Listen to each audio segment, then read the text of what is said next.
Benjamin. I am so excited to be doing this podcast. This is episode 3. So, guys, bear with me if I'm not as uh, crafty with the whole YouTube going live thing. But nevertheless, I'm excited.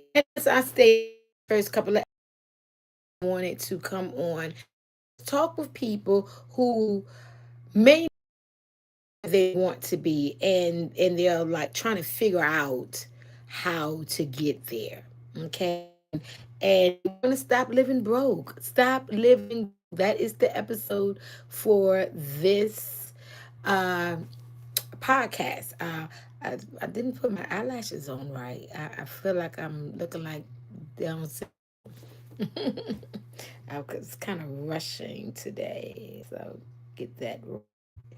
So, yesterday we were talking about but before I start, let me say this. I am not a financial advisor.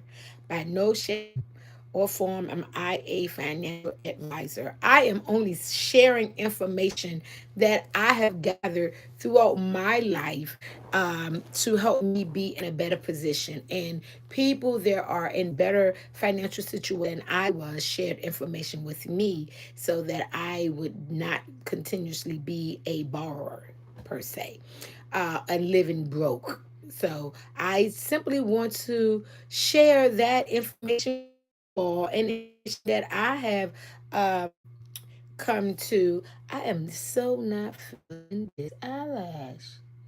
These eyelashes are not doing it today. Nevertheless, I want you all to live a life of prosperity, good health, joy, and real wealth, not fake richness, a sense of fake richness. So, I believe that the first step in stop living broke is mind transformation. You have to change your mindset. So here's a tip. Some things are a tip and some things is just information, right? But the tip is this. When you're doing your mind transformation, one of the things that you should do, I believe is that you should do is be still. Be still. Now, when I say be still and do nothing, I'm not speaking in the retrospect of literally not doing anything. Be still in your mind, be still in your physical being, be still in your spirit, and allow your mind to process, adjust, and get back to you. A lot of times in the morning, we wake up. As soon as you wake up, eyes open, your mind already gone. You picking up from yesterday. You're already on tomorrow. You've already lived out today. You're dealing with the bills, the children, the husband, the wife, the job, what ain't gonna be, what is gonna be, the drama, the all kinds of stuff. Your mind is all over the board, just going, and you haven't even gotten out of the bed yet. You haven't even had an opportunity to sneeze or get your first fart out or anything. You are already gone. And now you are in a survival mode. Just like that. You are right back to get in the rat race. In the rat race. That is a generational curse, that rat race. So, what I am saying to you is be still. Be still. Be still. Be still. Some people think be still means just not moving or meditating and talking to God or reading your book. No, that's your first breath. When you're being still, you take your first breath. Inhale, exhale, and just let the cobwebs clear out. Just don't think about the woes of life. Just be you. And you may say, well, what does that mean, being me? Say you are alive and you're here. You are alive and you're here. That's the first step to being still. And when you're able to do that, then you're able to think clearly. Now, all kinds of negative thoughts are going to keep coming. The woes of life are going to keep coming because that's what your mind is used to. Your mind is used to that. So you got to say, no, I'm going to be still. Everything pause. Everything must pause. I'm not thinking about what I'm gonna cook for breakfast, what I'm gonna cook for lunch, what I'm gonna have for lunch, what I'm gonna cook for dinner. I'm not thinking about getting the kids out. I'm not thinking about the husband. I'm not thinking about the wife. I'm not thinking about getting to work on time. I'm not thinking about the job. I'm not thinking about the bills. I'm not thinking about the friends. I'm not thinking about the betrayal. I'm not thinking about anything that has happened to me in the past or what's going to happen to me, whether good or bad. I am not thinking about any of that. I am just breathing and accepting me, clearing out the cobwebs. That's it. Being still. And when you're able to just be still for a moment, and there's no time frame on that. Start if no more than a minute. Just take a moment. Take a moment for you. Take a moment for you and put you first for that moment. That's part of stop living broke, because broke is not just a monetary thing. It's a spiritual thing. It's a mental thing. It's a physical thing. It's a financial thing. It's a relationship thing. It's an intimacy thing. It's, oh my gosh. So when you are not putting you first, you're living broke. So take a moment to put you first and just accept you. Be grateful for you. Be thankful for you. Don't worry about if you do your braids, your wig, your nails, your manicures, your pedicures, your massages. None of that. Yet none of that. Just breathe and just be thankful for you. That's your first step in being still. Not thinking about anything else. Nothing else matters. Just you. And just close your eyes and just don't think. And just be there for a moment. And it's going to take a little bit to get there because we're so used to going, going, going, going, going.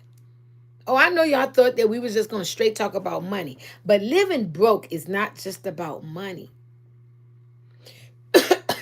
It's a mentality. It's a way of life. It's a culture. It's a mindset. So we got to break that. And the first thing you do is you. Now, before we move forward, listen, if you're on here, please like and subscribe. Hit that like button for me, please. It's my first podcast that I'm doing solo dolo, and I'm out here and I'm doing this thing, and I just want to talk to people and share with people, and I need your help. So hit that like button for me and subscribe for me. Excuse me. Some herb must have went down the wrong pipe. But when you wake up in the morning, just do you. And some people are like, well, I woke up and I'm late. Okay, you're late. While you're in the shower, just take a moment. Take a moment and do you. And when you do you, then you're able to see things from a different lens. The chaos of the world isn't so chaotic. The drama of the world isn't so dramatic. What you deemed as impossible, now you're realizing it is possible. What you thought was the worst thing in the whole wide world, you realize, it might be bad, but it ain't that bad. Or I can get over it. You get to thinking differently. Peace in your mind. Peace in your mind. That's your first step. Being still. Being still. And when you be still, you can see differently. When you are still, you can think differently. You get to looking at things from different lenses. So that's the first tip. Okay. The second one is through your day. Through your day. Stay positive. Stay positive. I don't care what happens. Stay positive. Stay positive. Understand that the invitation to life is per, per I gotta say the word percival. It's a purpose. So it's a purpose for the invitation to your life. I messed the word up. Right? So purposeful. It is purposeful. Everything in your life is purposeful. There is a purpose for it. No matter how big or how small, no matter how important or how minute, there is a purpose. You are purposed. And you have to believe that within your soul, within your mind, within your heart. You have to believe it for you and not for anyone else. So you go through your day. Tip number 2 on Stop Living Broke. You go through your day being grateful and being positive. Staying positive and knowing that you are purposed. You are purposed.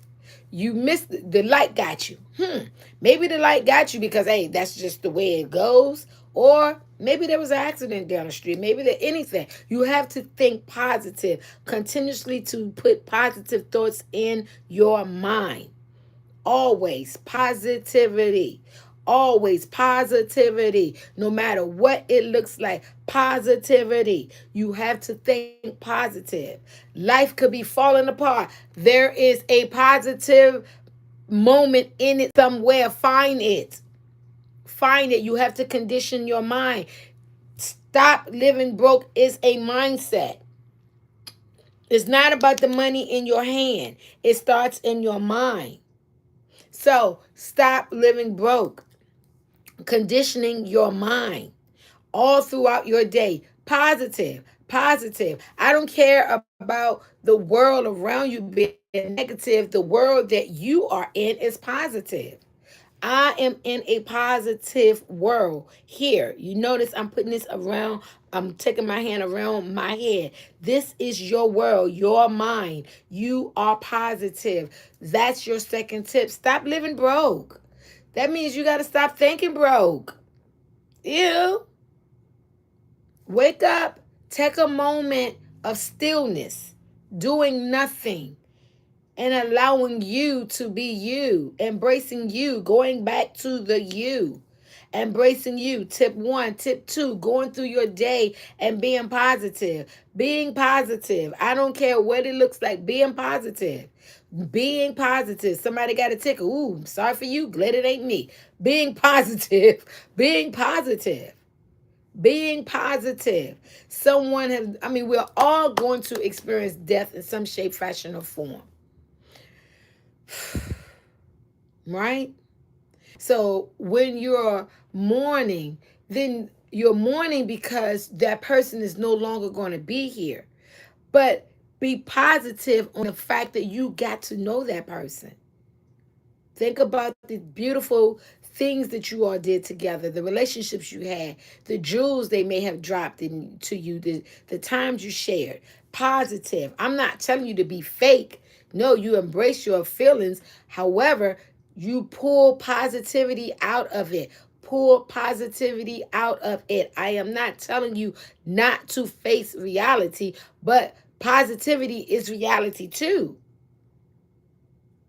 It's what you want to focus on. Stay positive. Positivity. He left you. Well, glad he cheated on you. You found out. Thank God I found out. Yes, it hurt, but now I know. So the positive part about it is I know you're a cheater. You're a liar. So, you took him back. Okay, everyone's calling you crazy because you took him back. What's positive about that? It may be the fact that you and him have a conversation and now you guys are saying, listen, this mistake, we've realized that this was detrimental to our growth as a couple. So now we're moving forward, right? The positive thing about it is you see that person as a human and not as this knight in shining armor. I don't know. I'm just saying the worst things that can happen, you know, all the way down to being assaulted.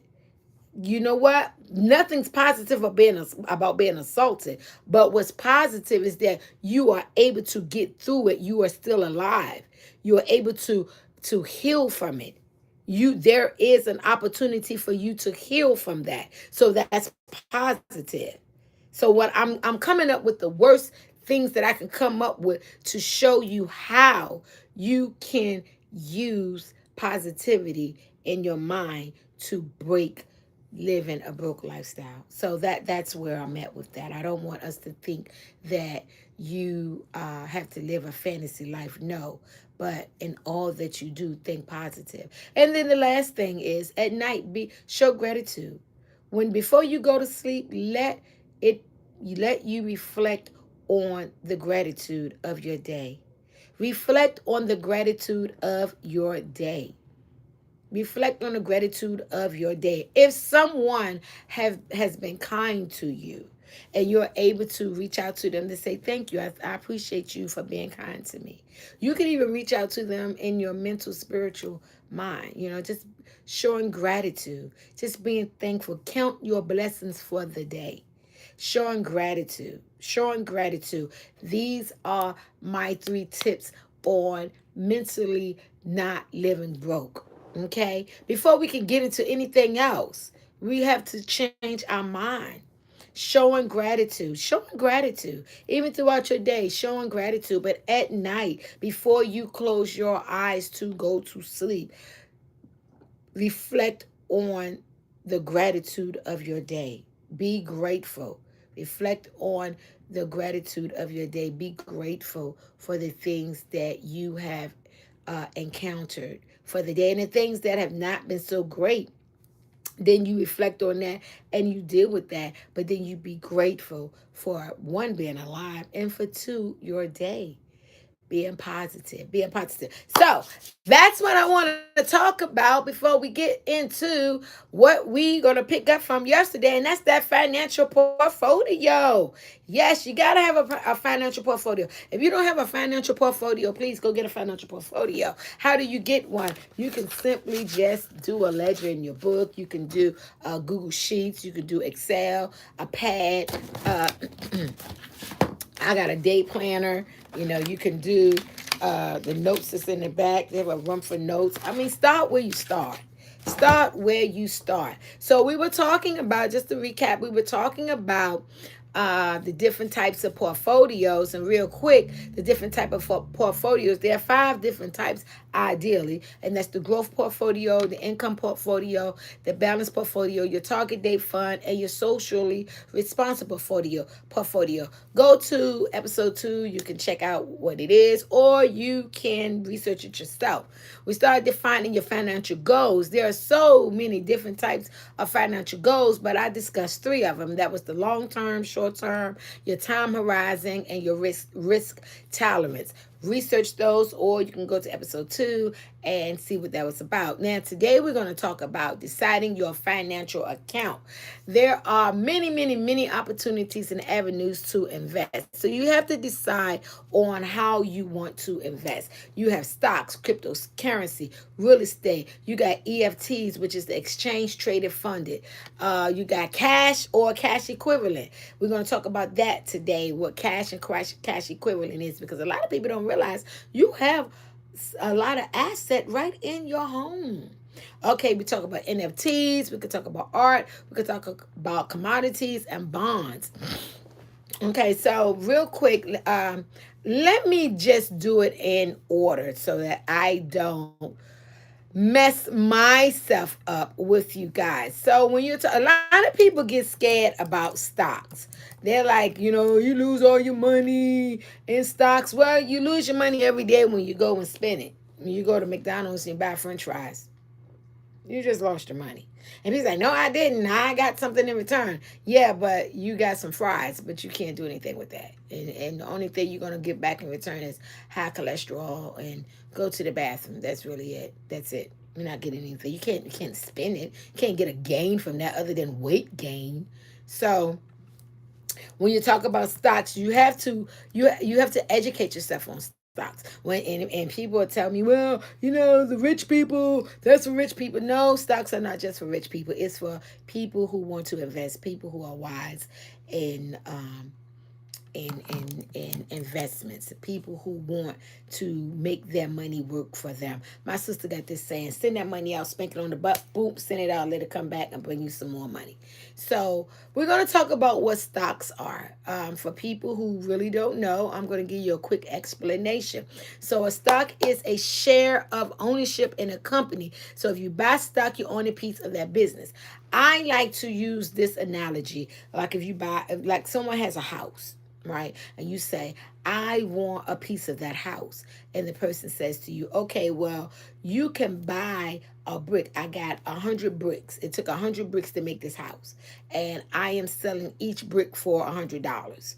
You buy a brick, and now you own a piece of that house. And so if the person sells the house or rent the house out, then you get some money because now you own a portion of that house. So that's how I like to think about stocks. Now we'll talk about fractional shares. I'll get into that. Let's talk about it now. So when people say, well, I like you have a company that may be $1,000 a share. First Citizen Bank, they're like $1,000+ a share. Most people can't afford 1,000. I'm not gonna say most, but some people can't afford $1,000+ per share. That's per brick. If you're gonna utilize my house, it's the analogy, right? So what you can do is take that brick. I said, okay, you can't afford $100 for my brick, right? But you say, well, I have $5. I said, okay, well, I'll take your $5. Now, off of that brick, you own a fraction of that brick. You still get some gains from it. That's the beautiful thing about that. You'll still get some gains, but not as much of a gain as you would if you would have bought the brick. But if you putting a little in at a time until you can buy a big brick. So how do you eat a steak? A little at a time. That's how I like to think of fractional shares. You can't take the steak and just eat it all at one time, but you can eat a little at a time until it's all gone. So when you do a fractional shares, then you can buy a little at a time. And Cash App is one that allows you to do fraction shares. So don't know about the other ones because I do E-Trade and I just buy my stock straight up. But when I want to do fractional shares, I do go to Cash App. So again, stocks is a share of the ownership in a company. And if you buy the stock, then you own a piece of that business. Using my analogy, if I have a house and it took me 100 bricks to build this house, you can buy a brick, which will give you ownership of that house. Now, if you can't afford to buy a one whole share of the company or one brick of the house, then you can buy fractional shares. You just have to find those trading platforms that would allow you to buy fractional shares. And the great thing about that is when the company makes money, you make money. So it's still a good thing. Companies sell stocks to raise money, and investors buy them hoping the price will go up. So you make money when the company value goes up, and when it goes down, then you lose money. So you got to pay attention.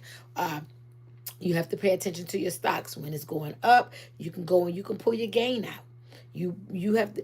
It's up to you. Remember yesterday we was talking about risk tolerance. Some is long term, some is short term. You have to think about what it is you want to do. Now, if you only got a fraction of share, and you really ain't made no gain.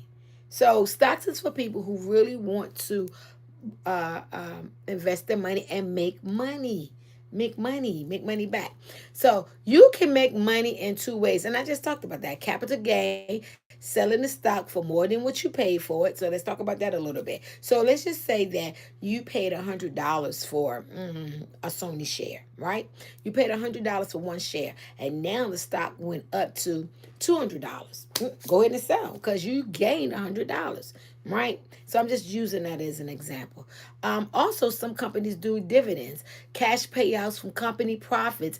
Not all companies pay dividends, though. So you have to see what companies pay out dividends and look into what that dividend payout looks like. Okay. So research those things. Remember, I am only sharing information. Okay. Research. Then stocks are traded on markets like the New York Stock Exchange and the NASDAQ. So you go to now Yahoo Finance is a great place to look up companies and their ticker. The ticker sign is the shortcut to the company, right? You know, like somebody name may be Joseph and they call him Joe for short, like that. So you can go to Yahoo Finance, go to Yahoo Finance, and you can look up companies and see how they're doing as far as their stocks and learn the the information on the stocks, learn the lifespan and the history of the stock. They tell you everything about the stock. And if you don't know how to do that, oh, I tell you a good place to go to where you can learn how to understand reading stocks. Prices go up and down based on the supply and demand, the company performance, and world events. I watch news with a purpose. I watch news with purpose. I heard people say, I ain't got time to watch news. News so negative. News so negative. Yeah, but when you have investments, you need to know what's going on. So I'm gonna share a little story with you guys. Okay, ChargePoint is a charge company that charge electrical cars, vehicles, right? EVs.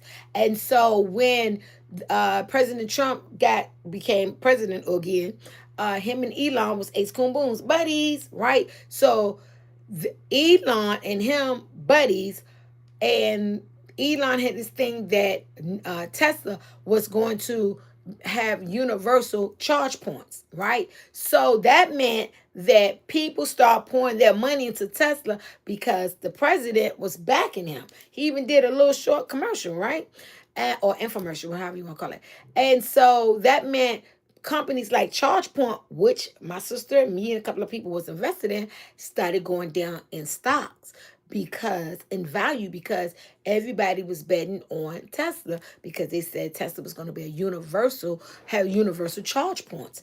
That meant that charge point wasn't going to be as big as it was deemed to be. So I was like, So people were selling. People were selling. They were selling their stocks in charge point, and the value just kept going down, down, down, down, down. So now when we talk about down, down, down, think about it like a sale. Like you go to Macy's or somewhere and they be like, these shoes are on sale now because the demand is not high anymore. And we got all of these shoes in the back and we got to get rid of these shoes. So where the shoes was, I like to say 100. So where the shoes was $100, now the shoes are $50. Now the shoes still not selling. So where the shoes was $50, now the shoes is $30. The shoes still not selling. So now where the shoes was $30, now the shoes are $10. Get them out, just get them out the store. So that's what happened with ChargePoint. ChargePoint just kept going down, down, down, down, down. So the value of the company to buy a share had dropped tremendously. The analysts, everyone was saying, hey, this is not a good company to invest in. Forget them. They're dumb. Boop. My sister and I on our way to Virginia, I was just looking at it and I started thinking, I'm like, everybody don't like Tesla. And the reason why I started thinking about that is because my baby girl and I, we was having a conversation about stocks and I was telling her that I was invested in Tesla. And she was like, ew, Ma, I don't like Elon. Elon is the devil. And I was like, girl, please, he's making his money. He's with Trump, woo.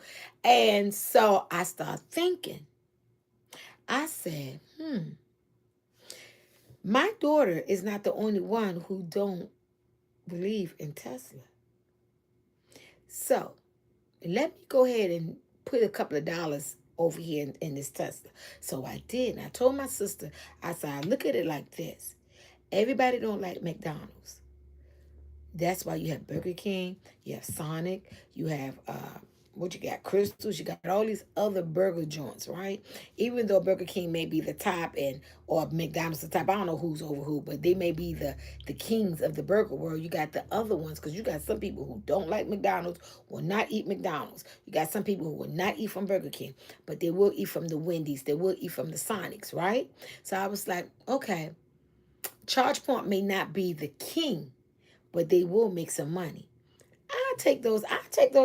I take those crumbs. So I stopped buying into it. So make a long story short, ChargePoint ended up going up from 65 cents a share to $9.85 a share.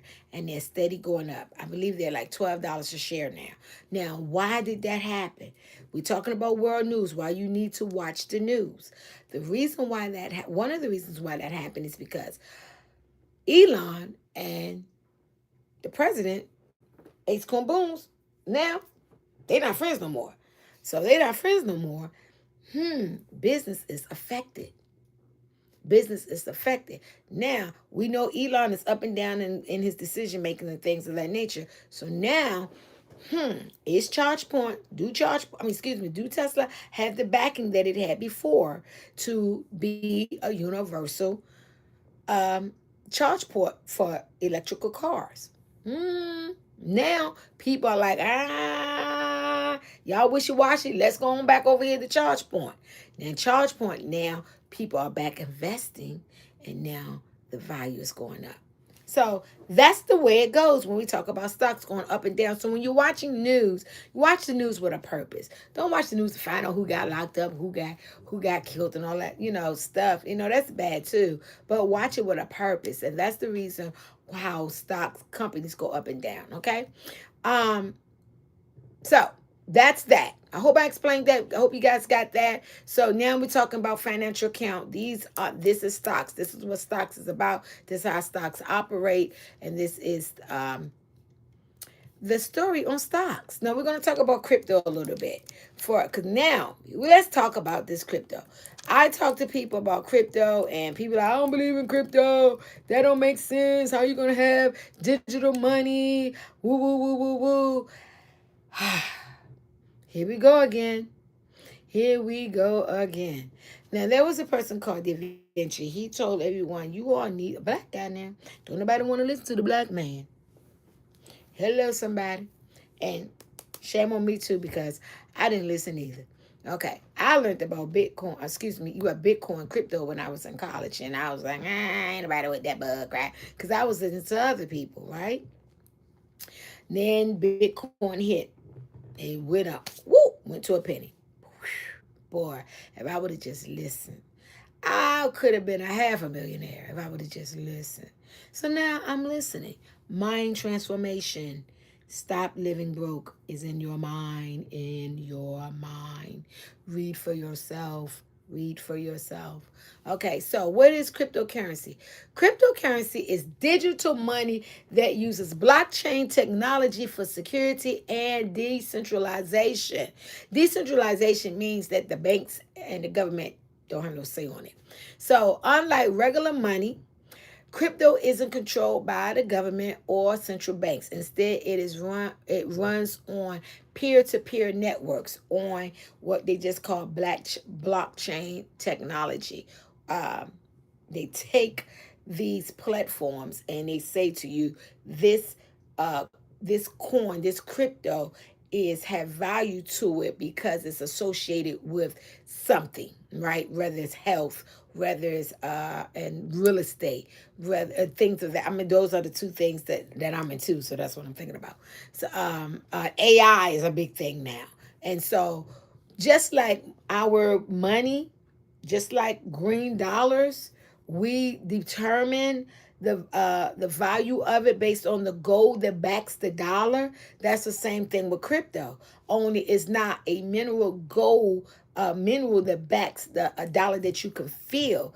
It is the network or the things that is being used for, like real estate and, like I said, health and the AIs. So that's backing the coins. Okay, and if you don't get that, then you need to understand money. Money is backed by the the gold that's put in the to that the federal banks have to back that dollar. Okay, so Bitcoins, which is BTC, was the first cryptocurrency and it was launched in 2009. And since then, thousands and thousands and thousands of other coins have been created. Ethereum, ETH, Solana, sorry, SOL, Ripple, XRP, and Dogecoin, all of which I have.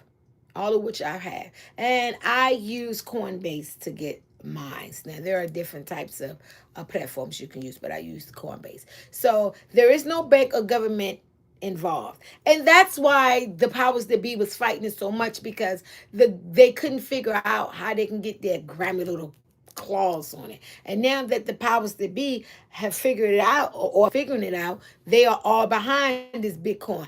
You heard the president, if you didn't go hear him, he said it out his own mouth. He wants the United States to be the cryptocurrency of the world. So anything that they got their hands on, you guarantee bet. First of all, they're going to um, I don't want to use that word. First of all, they're going to manipulate it, right? And second of all, they're going to control it. And they're figuring out a way to control it. So get in, because they have not got the niche on it yet. So you need to get that cryptocurrency. Now, secure. The transactions are recorded permanently on a blockchain. So how can I explain this? The blockchain is a place where the cryptocurrency is basically held. And in order for you to get it, you got to have a code, just like with your bank. You got to put a pin in. You got to have a code to get in and get your money, to get your crypto, right? Because it's digital. So you got to have a code to get into your safe deposit box, is what I'm gonna use in order to get to your money. So if you don't have your code to get into your money, you just out of luck. Okay, so the volatility of it, the prices can rise or fall. It's just like stocks, right? It rises or falls. So the uses, you can use it to invest, trade, send money worldwide. You can buy goods, services. Some businesses actually accept crypto. I talked about that, I think, in episode 1. And you can use it for smart contracts and decentralized apps. So this is the wonderful world of the crypto. And then, how many people make money with crypto? You make money with trading, buying low, selling high, just like stocks. Holding, buying and holding it for years, just like stocks. Staking, locking up coins to earn rewards. That's like interest. Mining, using computers to secure networks and earn new coins, mostly for the Bitcoin. Okay? So that's what the cryptocurrency is about. We're still talking about our portfolio, our financial portfolio, but we are educating ourselves on the different types of opportunities and the avenues of investment that you can do to build your portfolio up. So we are talking. The third one I want to talk about is real estate. Now that shouldn't be hard for you guys. People know about real estate. What you live in a house, that's real estate. Land, real estate. It's various types of real estate though. um Give me a second. I'm a manager as well, and I am sending some information to one of my clients. Yeah, by the way, I have several clients. I have a comedian, I have an actress, and I have a singer, and I have a production company that I manage. Yay for me. So let's talk about the real estate. What is real estate? Real estate is property consisting of land and anything permanently attached to it, like buildings, homes, or natural resources. And it can be bought, sold, leased, or rented. Easy enough. We all know about that. We've been trained about that. It's considered one of the main ways to build wealth, since property values often rise over time, and real estate is is both a physical asset and an investment. Now, we're going to talk about four main types of real estate. One type of real estate is the residential real estate, property designed for people to live in. And we know the single family, the condos, the apartments, vacations. Okay, we got that. Commercial real estate, we know what that is: office buildings, retail stores, hotels, resorts, restaurants. We got that. We're going to talk about the industrial real estate. We talk about factories, warehouse, distributions. We got that. And, land, undeveloped property, agriculture. I always say what proper saying that word, all agriculture, such as farms, ranches, and timberland, and lots of future developments, right? But we want to talk about one other thing. Give me a second. So you're like, okay, how can we invest in those type of things, right? Give me a second, because I've heard people say I don't have money to invest in that. Well, there is opportunity to do what they call share investments or NFTs, and I am a part of one of those, and it is called Roots. Check it out. It is Roots. You can own. Oh my God, there's so much going on. So virtual real estate. We're gonna talk about virtual real estate. Virtual real estate refers to digital property inside a virtual world or online platforms. Instead of owning physical land or buildings, you own digital land spaces, assets, and metaverse platforms or games. Ownership is usually recorded on a blockchain such as the NFT, meaning your property is unique and cannot be duplicated. Okay, so we're going to talk about this a little bit. I don't know if you guys how much you guys know about NFTs, but it's non-fungible tokens. So the best way I can explain this will be when Rihanna sung at the Super Bowl, and she released that she was going to be singing her song, and they said, "Hey, get a piece of her song."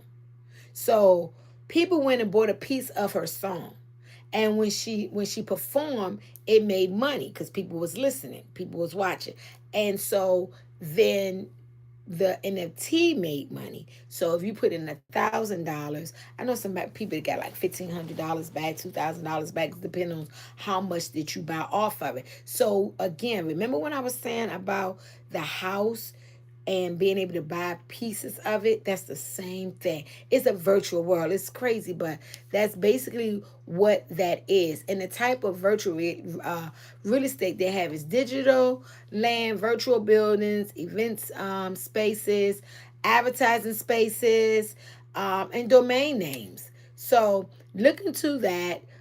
You can buy it, you can flip it, you can rent it out, you can host, you can advertise, and you can create different experiences. So you want to look into stuff like that. And so they have, give me one second, I'm going to talk to you more about how to buy fractions of real estate. And that is really been a big thing. So Roots is one that I am invested in. Roots is Roots, like Roots.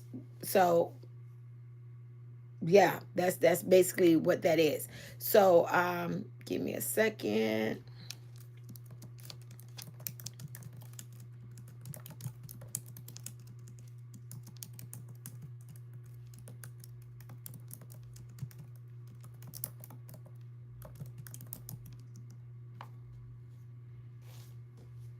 Because I really want you guys to get this.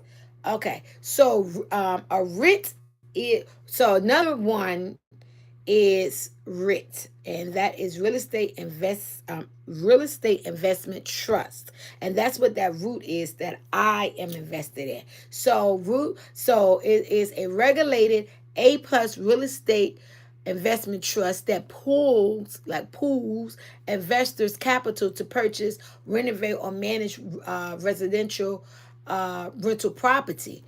Now, a RIC can be residential, and it could be commercial. So you get with one of those RIT organizations, and you put in some money, right? So if you don't have $1 million, but you want to be a part of this $1 million project, then you may have $1,000.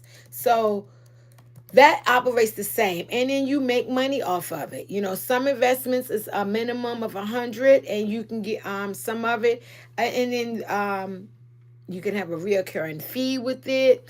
You can have a one-time investment fee, and then your return could be anywhere from 12.4% to whatever. It just depends on what they are offering. So to name some other RITs, give me a second, because I like Roots. So I'm rooting for Roots. So I want you guys to come to Roots so we can have more real estate. So you have some like the Simmon property. You got Well Tower, and you got Boston property, and that's more with the. So Simmons property, their rent is more with shopping malls and retail centers. Um, Equity Residential, they deal more with apartments. Well Tower, they deal with senior housings and healthcare. And Boston Property, they deal with office buildings. So Mortgage REITs, you got the Anley Capital Management, and you got the AGNC. That's what it is. AGNC Investment Corp. And you got Starwood Property Trust. They deal with mortgages. Um, and then you got the hybrid. You got the New York Trust, and then you got the Next Capital. So it's so many type of RITs. Just go in and look it up, and that's another way of building your portfolio where you can own real estate. I'm telling you, it's about mind transformation. Stop living broke. Stop thinking that you can't have these things. You can buy real estate on various levels. I am so serious about this stuff. So you have to research. I don't want to get so because I'm getting all excited. I want to really go down, and I'm learning some other ones that I'm kind of interested in. And so I just want to give you the overview so that your mind can start to think differently. You you do not have to do it the traditional way. Okay, it's so many ways that you can invest your money. There are so many opportunities for you to grow your money. Okay. The other one is the exchange traded funded. That's the EFT. We're going to talk about the EFT. Oh boy.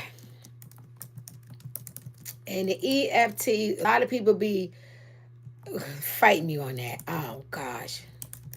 Because when you don't, a lot of times when people don't understand something, they are quick to try to um, make you feel like you don't know what you're talking about because they don't understand it. And not understanding it is not a bad thing, but not wanting to learn it is that's stupid. Not knowing is not stupid. It's not stupid not to know something. You're not born knowing everything. Now that's stupid to think you're born knowing everything. What's stupid is not allowing yourself to learn information to help you grow. And then you make the decision whether this is for you. So, an NFT exchange traded fund is like a basket of investments. It's a basket of stocks, bonds, commodities, and or real estate. So for me, I equate it back to when I was in college, and that is mutual funds, right? So that's how I equate that. What mutual funds? Because mutual funds is nothing but a bunch of companies that's together. You get a little bit of everything. So instead of buying one company's stock, an NFT gives you instant diversification across many companies and assets. So you can get a little of this, a little of this, a little of this. It's like a sampler. Like when you go to the restaurant, you be like, oh man, I don't really want to, I want the fit like me. Cause I love to eat. So I go to the restaurant and I'll be like, oh, I want salmon. I can't have sea bass anymore. Oh, I want the salmon. Oh, I want this. I can't have shrimp anymore. Oh, but I be like, I want this, or I want that, I want this, I want the eggplant, I want this. And it's like, we got a sample. You can have a little of everything. And that's what an ETF is. Okay. You can have a little of everything. You just got to see what the ETF entails. Every ETF entails something different. Okay. So, how ETF works is It's created by a fund company like Vanguard, BlackRock, or State Street. Other companies as well, but those are the main ones. The fund holds a collection of assets, like I said, stocks, bond, gold, or whatever. It just depends on what that particular ETF entails.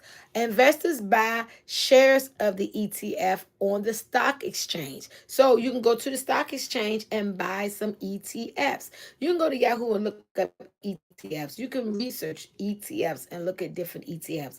Research them, do your homework on them. Right now, I'm not going to give you, um, I probably will, some ETFs that I'm in. Again, I'm not giving legal or stock market advice. I'm only sharing information because I don't want anyone to get into it and it doesn't work out the way you want it, and then you're trying to sue me, because that's not going to happen. So once again, this is only information. Go research it for yourself. So moving on, ETFs share price changes throughout the day as the value of the underlying assets move up and down. And investors can earn money two ways: through the price growth if the ETF value goes up, and through dividends or interest. And of course, I have to let you know that if it goes down, then yeah, your money goes down. But the beautiful thing about it is that you will be able to have a little of, I'm going to say everything, but a little of more than just one stock. So you have to check out some of the stocks that, ETFs that are offered out there, and do your research on how they have been progressing, how they have been doing. And that will help you make conscious decisions, intelligent decisions on um, whether you want to invest in that ETF or not. But we're talking about your portfolio. So you should have some ETFs in your portfolio. Um, I feel as though you should. And that's just me, my opinion. And it's simply my opinion. And you know what they say about opinions. So, yeah. So, moving the type of ETFs. They have stock ETFs, bond ETFs, commodity ETFs, sector and industry ETFs, international ETFs, thematic ETFs, and REIT ETFs. Okay, so the stock, we know what that is. You track a group of people, a group of companies, and bonds is invest in the government or corporate bonds. Commodities is like gold, oil, silver, farms, stuff like that. Sector industry, the focus is on technology, health, real estate. You can international. They invest in companies outside of your country. Uh, thematic, thematic. Sorry, that's like AI, clean energy, blockchain, and REIT, which is investing in real estate. Um, and then you have the pros of ETFs. Got to give you the pros and the cons. So the pros of the ETFs is diversification. One ETF exposes you to many assets. That's the pro. Low cost. It's cheaper than a mutual fund. Lower fee. But I like to explain the mindset of it. For me, it's not a mutual fund, but a mutual fund is a bunch of companies put together. Liquidate. You can buy, sell anytime, just like a stock, and the flexibility. It covers nearly any sector or strategy, just like I just shared with you the different types of ETFs. And most of them are dividend. They pay, dividend, out regular income. Most of them are dividend based. So, yeah, for that. Now, the cons to an ETF. Where there's a pro, there is a con. And you got to talk about the cons. So, the market risk. The value can drop. Well, that's like with stocks. The market can drop. My eyelash is up. So not giving. But I got to own it. There's some ETFs are highly specialized. And that means it can be risky if it's too narrow. So if it's like just dealing with this, then it's highly specialized, meaning that it doesn't have a lot of versatility in that particular ETF. And you have to do management fees, but they're small. Okay, so they're usually small. So that's that with the ETFs. Okay, so I'm giving you the overview of the ETFs. Research some ETFs. Okay. Um, Let me see. Can I give you an ETF to check out? Uh, I'm going through mines.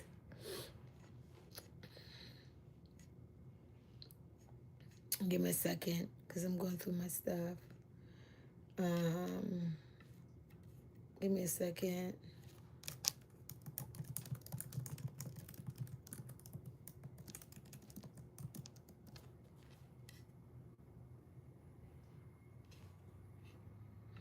Let's have a few of them.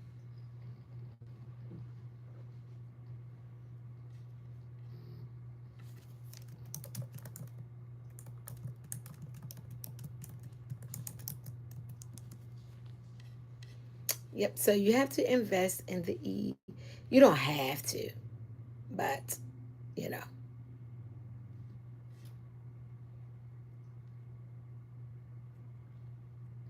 So I don't want to tell you mine yet. But you can do you can do SLON. Check out that, research that, um, and then we go from there. We get into a lot of more personable ones as we're still learning. Okay, so check out the SLON. Check that one out. Okay. Now let's go ahead and talk about cash. We know what cash. Everybody know what cash is, but cash is basically when you're doing your portfolio, what you have in your savings, what you have in your savings that you're not going to touch. What do you have in your savings that you're not going to touch? That's easy enough. That's self explanatory. When you have that in your portfolio, how much cash on hand do you have that you're not going to touch? So, think about those things, and things that are cash equivalent, like CDs, your money market funds, things like that. Those things like that that you're not going to touch. Cash equivalent, things that you can convert into cash. Cash equivalent is just basically things that you can turn into cash, just like that. And just what I just said, that's like your bonds or your CDs, those type of things. That's real quick. We're not gonna stay there long on that because we know what cash is. We all know what cash is. So we're building up our portfolio, understanding the many opportunities and the avenues of investments that you can do when you are building your portfolio, right? So let's talk about NFTs. Now I talked about that a little earlier on. So what do NFT stands for? Fungible tokens. Fungible tokens, which is unique. It can't be replaced with something identical. It is that. So is a digital certificate of ownership recorded on a blockchain, which is a secure public ledger. So, in short, NFT is a digital asset that proves ownership of something unique, usually stored on a blockchain like Ethereum, or Solana, or Polygon. So, what is an NFT? It could be digital art like a painting, illustrations, animation, music, videos. Remember when I was talking about Rihanna? NFTs, you own a piece of it. You own a piece of that stuff. That's digital. Collectibles, trading cards, sports highlights. Remember, so back in the day, they used to have like baseball cards, and people would sell baseball cards. So that stuff, you can own parts of that. In-game items like skins and weapons and land in games, metaverse, in-games items, NFTs. These kids, even adults, they're playing these games, and you can buy pieces of the game. It's crazy. Virtual real estate. We talked about that earlier when we was talking about REITs and real estate, like Decentraland and the Sandbox. Research that stuff. Virtual real estate. I'm giving you overview so that your mind can tick, tick, tick, tick, tick, and you go research it. And domain names. You can buy domain names. When I go buy domain names for companies, sometimes I look and they be like, I want $5,000. I was like, are you kidding me? So what they did was they went out and they bought a bunch of domain names at stupid low prices, 99 cents. And then a person like me come along that need the name. I want the name. I'm going to pay you for the name. So, how NFT works? It creates, it's created on a blockchain. It's assigned a unique code, and it's bought or sold on an NFT marketplace like OpenSea, Magic Eden, places like that. You just got to type it in with NFT marketplace, and the ownership is tracked on the blockchain, so it can't be fake. So you can't get ripped off. So why do people buy NFTs? Digital ownership, prove that you own the original. Some people just like to be able to say, "Hey man, I own a part of Rihanna's music. I own a part of Prince music." Some people want that. They're bragging rights. Yep. Collectibles, some like baseball cards. People like to collect. Some people just like to collect. Investments. People like me, I want to make money. Hope that the value goes up, so I want to make money. I buy low and sell high. So it's just like supply and demand. Supply and demand is the foundation. Supply and demand. Utilities. Some NFTs get perks like you may have accessibility to clubs or events or games. If you buy so much of this, you buy this, then you have the opportunity to get into this clubhouse, or you get tickets, or you get free. It's basically. And then status. You can flex online. It's just like people flexing their tennis shoes. So now we're going to talk about the risk of NFTs, the volatility, the value. So it just like anything, if it's high in demand, then you know you're making money. If it's low in demand, then you know you lose money. Now you may have some fake projects. So you got to be cool. You got to be mindful to make sure that you are not investing in some because just like anything, you get some scammers to make their way through. So you just got to make sure that you're not getting caught up. And there is no guarantee on the resale of the value. Just because you buy it at $5 don't mean that you're going to sell it at 10, right? And the environmental impact, though the new blockchains are greener. So the environmental impact of it. So how it affects the environment. All right. So that's the gist of an NFT. Now we're going to talk about art. We all know what art is. We saw the James Bond's movies. They was telling us the value of art and how it can be a major investment to individuals that own it. So let's just talk about that. Why is art important or valuable? Is again, it's about the demand for it. You know, I do not like the painting. What is her? The Mona Lisa. Everybody, oh my God. I was like, I am not impressed. But people are. People are impressed with the Mona Lisa. So you have these artists out here that some people may love their artwork. And if they love their artwork, then it becomes a value. So you can buy a piece of art for $100, and all of a sudden this something happens with the artist. I don't know. He get married to somebody that's big, or he dies, or he does something, and then the world be like, oh, he was an artist. Now everybody wants a piece of his artwork. So now the art is of value, right? Or maybe the art was done with some type of uniqueness. Maybe he painted everything with gold, 14 karat gold paint. Just making up stuff, right? So it is a value. What do you value it as? And what do the world value it as? So that's another. I think everyone should have a piece of art in their house.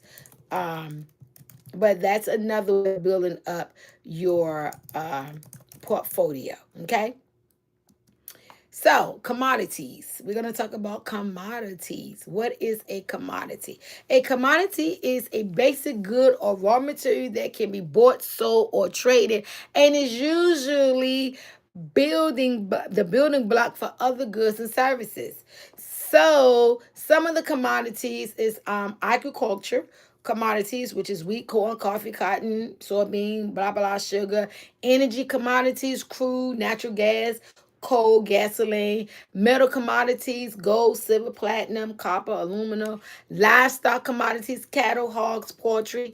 So there are those are the four types, main types of commodities. Um, so how are commodities traded?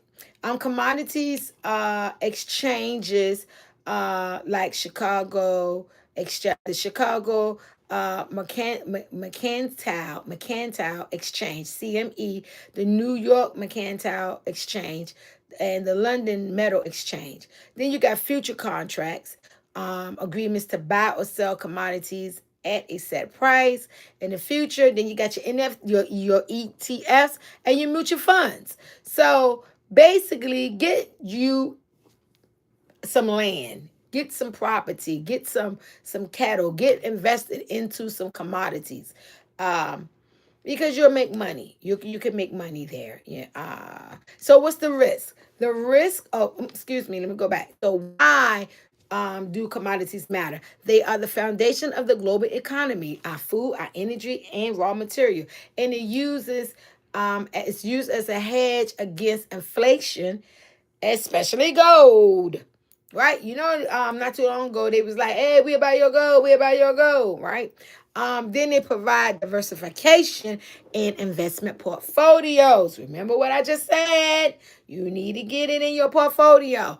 And the risk of commodities. Well, the price are they vary based on the volatility because of the weather, war, supply, demand, and politics.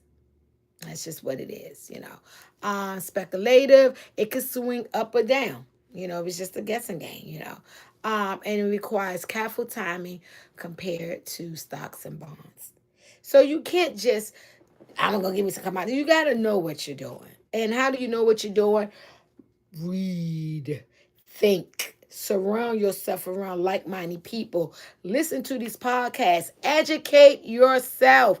Educate yourself. Please, people, educate yourself. We're going to keep going. This podcast is a little longer today than normal, but I want to get this out. Bonds, bonds, bonds, bonds. We're going to talk about bonds. So, what are bonds? We're going to talk about bonds. And the reason why I'm putting this in, because I want to make sure that I get it all out. So when we're talking, we're not talking to people who don't understand. You got to educate yourself. You have to educate yourself. You know how when you buy something from the store and then it comes with instructions and you just look at the picture on the box and you start putting it together, and then you put together, you be like, that don't look like the picture on the box. That's because you didn't educate yourself. You have to educate yourself. Don't just dive in. Learn what you're doing. So, what is a bond? A bond is basically an IOU.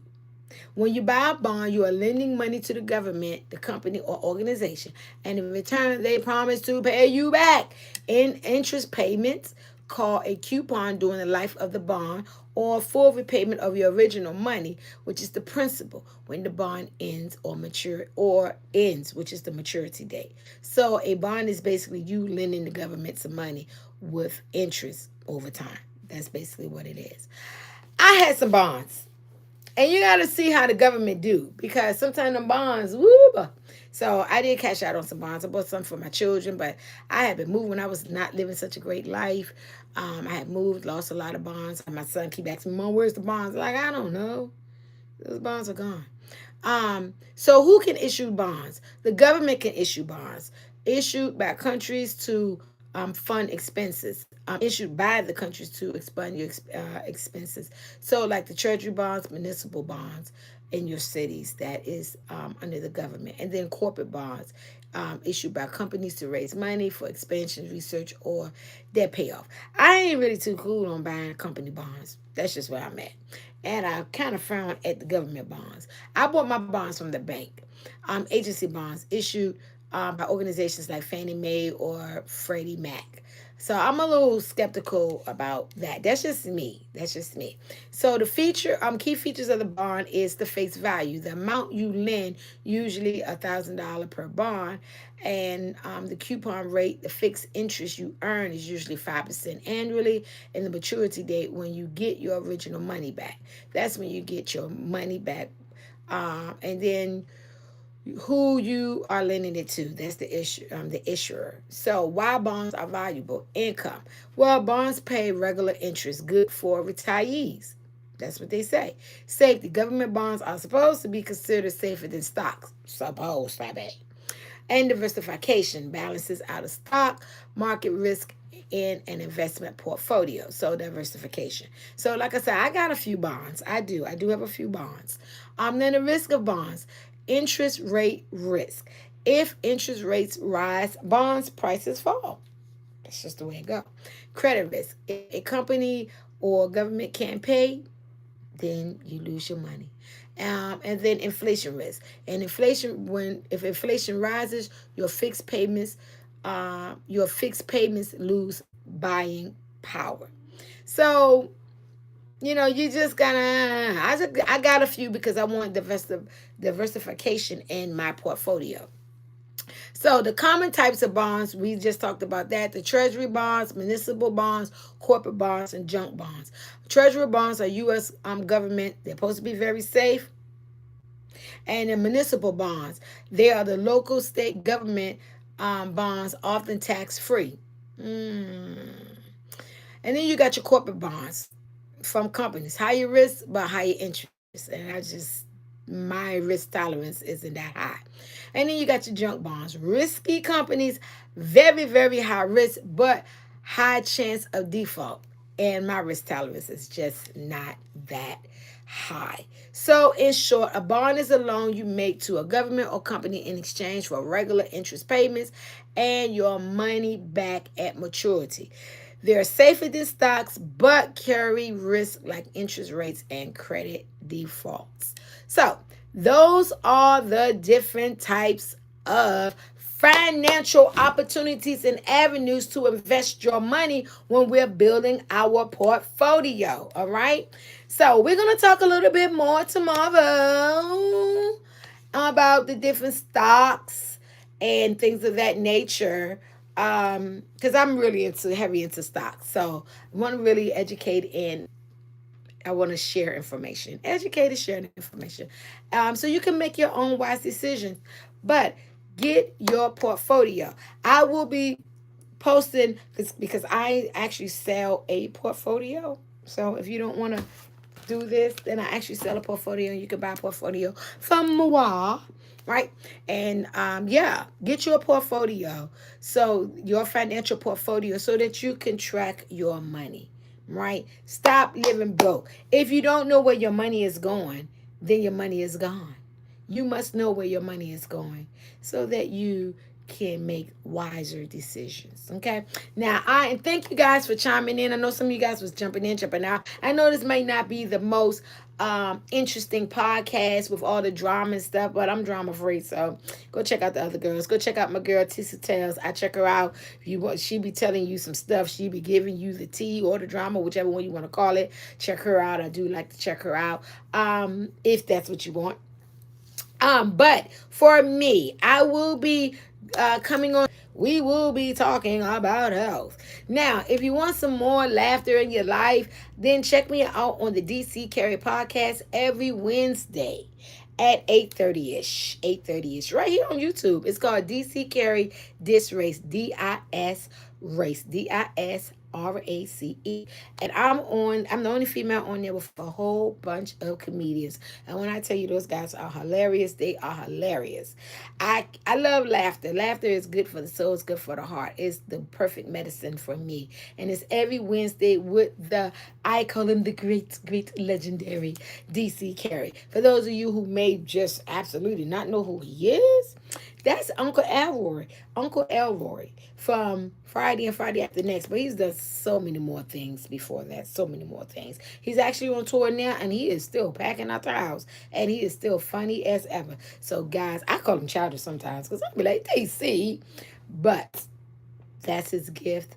That's his medicine to the world. And I am so blessed to be on that every Wednesday, 8:30ish. Be sure to chime in for me and my sister coming soon. Diamond Girl Speaks when we're talking about boys, relationships, health, and still finances. And we'll be talking about the stuff that's going on in the world and giving our opinions about whatever from beautiful black women. So I see you guys tomorrow. Until then, be the best that you can be because no one is better at being you than you. And remember, collaboration over competition, individually grinding together equals a win for everybody. And one last thing, go check out my website. I am Sister JJ. You can see some of the things that I'm doing and support, support, support.